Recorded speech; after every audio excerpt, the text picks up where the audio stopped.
Hello दोस्तों, welcome back to the channel. आज हम एक बहुत इंपॉर्टेंट टॉपिक पर बात करेंगे जो डायरेक्टली आपकी जेब पर असर डालता है, जियोपॉलिटिक्स और उसका इंडियन स्टॉक मार्केट पर इम्पैक्ट।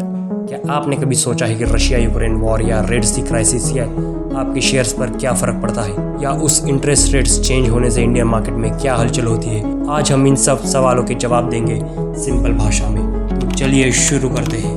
सबसे पहले जियोपॉलिटिक्स है क्या? सिंपल टर्म्स में it's about how geography, power and international relations एक दूसरे को अफेक्ट करते हैं, यानी डिफरेंट कंट्रीज के बीच के रिश्ते, उनकी बॉर्डर्स, नेचुरल रिसोर्सेज और उनके पॉलिसीज का ग्लोबल लेवल पर क्या इम्पैक्ट होता है। और ये सिर्फ गवर्नमेंट्स तक नहीं रहता, बल्कि बिजनेस, ट्रेड और अल्टीमेटली आपकी इन्वेस्टमेंट पर भी आता है। Indian stock market global event से बिल्कुल अलग नहीं है। हम एक ग्लोबली कनेक्टेड इकोनॉमी है।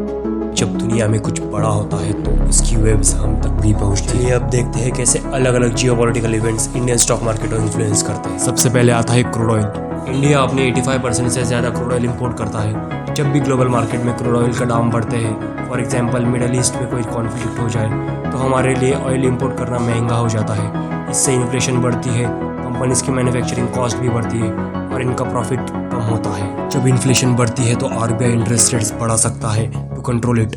हायर इंटरेस्ट रेट्स का मतलब है लोन्स महंगे हो जाते हैं, कंपनीज का एक्सपेंशन स्लो हो जाता है और लोग कम खर्चा करते हैं। रिजल्ट्स, मार्केट में नेगेटिव सेंटिमेंट्स और स्टॉक गिर सकते हैं। रिसेंट एग्जांपल है रशिया यूक्रेन वॉर ने ऑयल प्राइसेस को काफ़ी ऊपर ढकेल दिया था, जिसका इम्पैक्ट हमारे मार्केट पर भी दिखा।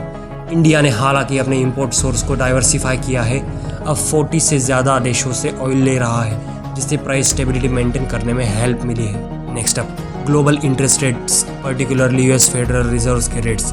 जब यूएस फेड इंटरेस्ट रेट्स बढ़ाता है तो फॉरेन इन्वेस्टर्स, जिन्हें हम एफआईआईज या एफपीआईज कहते हैं, उनको लगता है कि यूएस में इन्वेस्टमेंट ज़्यादा प्रॉफिटेबल है, तो वो इंडियन मार्केट से पैसा निकाल कर यूएस में इन्वेस्ट करना शुरू कर देते हैं। जब एफआईआईज इंडिया से पैसा निकालते हैं तो डिमांड कम होती है और स्टॉक गिरने लगते हैं। हमने कई बार देखा है कि यूएस फेड के अनाउंसमेंट्स के बाद इंडियन मार्केट्स में वोलेटिलिटी बढ़ जाती है। रिसेंटली इंडिया का रैंक एपीएससी में प्रीफर्ड इन्वेस्टमेंट डेस्टिनेशंस में थोड़ा नीचे आया है, partially due to global uncertainties like tariff concerns and fading hopes of near term US Fed rate cuts. Trade wars और सैंक्शंस भी एक मेजर फैक्टर है। जब दो बड़े देशों के बीच ट्रेड टेंशंस बढ़ती है, जैसे यूएस और चाइना के बीच, तो ग्लोबल ट्रेड फ्लो डिस्टर्ब होता है।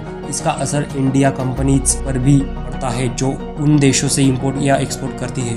अगर इंडिया पर कोई सैंक्शंस लग जाए या हम किसी दूसरे कंट्री पर लगाएं, तो उससे ट्रेड रिलेशनशिप्स अफेक्ट होते हैं और कंपनीज के बॉटम लाइन पर असर पड़ता है। इसके अलावा साइबर अटैक्स या फाइनेंशियल सिस्टम पर थ्रेट्स भी मार्केट्स वोलेटिलिटी बढ़ा सकते हैं। बॉर्डर कॉन्फ्लिक्ट जैसे इंडिया चाइना बॉर्डर डिस्प्यूट्स, जब भी बॉर्डर पर टेंशन बढ़ती है, इन्वेस्टर्स में अनसर्टेनिटी आती है। लॉन्ग टर्म में इसका डायरेक्ट इकोनॉमी इम्पैक्ट कम हो सकता है, लेकिन शॉर्ट टर्म में मार्केट में पैनिक सेलिंग हो सकती है। हिस्ट्री में देखा गया है कि इंडियन मार्केट ने ऐसे इवेंट्स को डाइजेस्ट कर लिया है। कारगिल वॉर हो या पुलवामा अटैक, मार्केट ने शॉर्ट टर्म डिप के बाद बाउंस बैक किया है, लेकिन अनसर्टेनिटी का माहौल में इन्वेस्टमेंट्स अफेक्ट होती है। चाइना का ब्रह्मपुत्रा पर नया डैम प्रोजेक्ट भी एक जियोपॉलिटिकल डेवलपमेंट है जिसके लॉन्ग टर्म इम्पैक्ट हो सकते हैं बॉर्डर सिक्योरिटी और डाउनस्ट्रीम रीजन्स के लिए, indirectly affecting economic stability. Supply chain disruptions, recent Red Sea crisis को ही ले लो। हुती अटैक्स की वजह से शिप्स को केप ऑफ गुड होप से होकर जाना पड़ रहा है, जो कि एक लंबा और महंगा रूट है। इससे शिपिंग कॉस्ट 600% तक बढ़ गई है और डिलीवरी टाइम्स 2-3 हफ्ते लंबे हो गए हैं। इसका डायरेक्ट इम्पैक्ट उन सेक्टर्स पर पड़ता है जो यूरोप और यूएस से इंपोर्ट एक्सपोर्ट करते हैं, जैसे टेक्सटाइल्स, फार्मा और इंजीनियरिंग गुड्स। मैन्युफैक्चरिंग कंपनीज को रॉ मटेरियल महंगे मिलते हैं और उनकी प्रॉफिटेबिलिटी कम होती है। And last but not least, elections और पॉलिटिकल स्टेबिलिटी। इंडिया में जब इलेक्शन आते हैं या कोई मेजर पॉलिटिकल चेंज होता है तो मार्केट में अनसर्टेनिटी बढ़ती है। इन्वेस्टर्स नए गवर्नमेंट की पॉलिसीज का इंतजार करते हैं। अगर एक स्टेबल गवर्नमेंट आती है जो बिजनेस फ्रेंडली पॉलिसीज लाती है तो मार्केट में पॉजिटिव सेंटिमेंट आता है, अदरवाइज वोलेटिलिटी रहती है। तो इन सब जियोपॉलिटिकल कॉम्प्लेक्सिटीज के बीच as an investor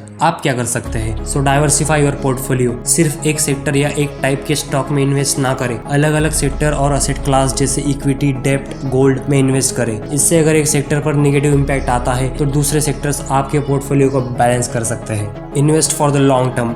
geopolitical events अक्सर short term market volatility create करते हैं। अगर आप लॉन्ग टर्म इन्विजन रखते हैं तो ऐसे टेम्पररी फ्लक्चुएशंस से घबराना नहीं चाहिए। इंडियन मार्केट ने रिपीटेडली अपनी रिसाइलेंस दिखाई है और लॉन्ग रन में पॉजिटिव रिटर्न्स दिए हैं। So stay informed and don't panic. News देखें, समझिए, लेकिन पैनिक सेलिंग ना करें।